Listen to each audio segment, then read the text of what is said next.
toppeklar til den næste ekvipage her på banen, og vi byder velkommen til start nummer 11, Mathilde Lejnø og Opus Uren.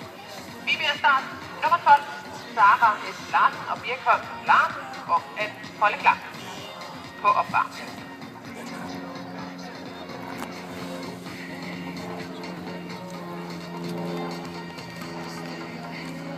Vi har et resultat fra Centre Gottlieb Lyngø.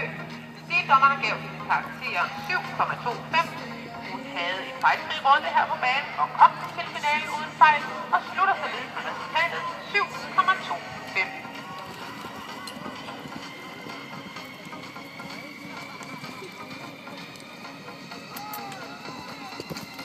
På banen der har vi altså nu Mathilde Lejnø. Hun er 13 år gammel, og hun rider på en 12 år gammel New Forest pony.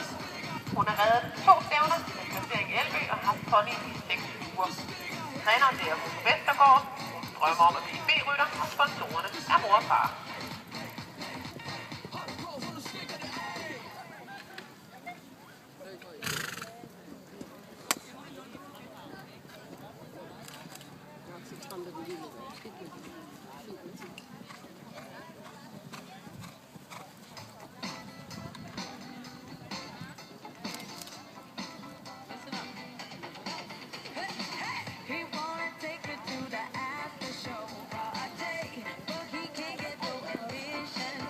Every day.